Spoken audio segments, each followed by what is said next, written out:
Welcome back to part 2 of this tutorial, where we'll set up a test run and execute the tests in it. The first step in setting up test runs is to activate the test cases to be executed during the test runs. You do this by setting the status field to active for all the test cases that are ready to be run. Here's a useful tip if you have to activate more than just one or two test cases. You go into the Table tab, which is a tracker view of your test specification document, and you use Bulk Edit to select multiple test cases and edit all of them at once. I'll now set up a test run so you can see how to do it. I'll create one for running a smoke test. Go to the Testing Space homepage and click the Create Test Run button. Specify a name for the test run, and you can specify a different space if you store test runs in a different one. We'll just keep ours in the testing space. And finally select a test run template. We want to run a smoke test, which, if you remember, includes all activated test cases having their severity field set to smoke. So we choose the smoke test template as the basis for this test run. A new test run page is created based on the template. This page is essentially a record of an instance of executing the tests included in the test run.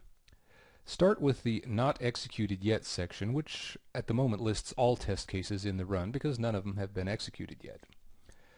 Since this is a record of a run of your tests, you'll want to log some info about your test environment, the build tested, and so forth. Click Edit and enter whatever info you need under the headings provided by the template, or change the content however you want. Note that this is a wiki page, so you can use all wiki editing and macro features. If you're not familiar with wiki editing yet, I'd recommend that you watch our video on working with the wiki to get a quick grip on the basics. So with your test run created and appropriate descriptive info added to the page, you're ready to execute the test cases for this test run. Executing tests means that your testers perform the steps written up in the test cases and log their results as passed or failed by setting fields in the test case work items. We'll see how that's done in just a moment. To start executing the test run, click Execute Tests below the Not Executed Yet table. You are taken to the Table tab, which displays only the test cases included in the test run. Select the test run you want to execute. If you do manual testing, refer to the steps in the test case, execute them in your test application, and note the results. In the Test Case Detail pane, click the Status field and select Perform Action Execute. Notice the Test Result field is now shown. This happens because of the workflow configuration provided by the project template. If the test passed, select Passed and click Save in the toolbar. And that's all there is to it, unless you want to log a comment before saving and going on to execute the next test in the test run. If this test could not be run for some reason, you can select Blocked in the Test Result field, log an appropriate comment in Test Run Comment, and save the test case.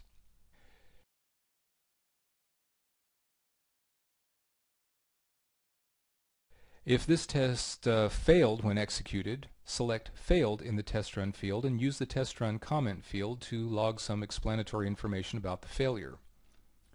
Now here's something I think you're going to like. When you save the test case with a failed result, a new defect work item is automatically created in the tracker and linked not merely to the test case, but to the current revision of the test case. With appropriately configured auto-assignment, the new defect will be automatically assigned to the right developer or other responsible person or persons, and everybody will be notified by email, so the issue will never get lost in the shuffle. The traceability is readily visible, and team members can quickly drill down to the defect. When your developer looks at the defect, he or she can easily trace back to the test case revision and check the test steps to make sure that they were correct for the build tested. To complete the test run, select each of the test cases in the table and process them as you've just seen.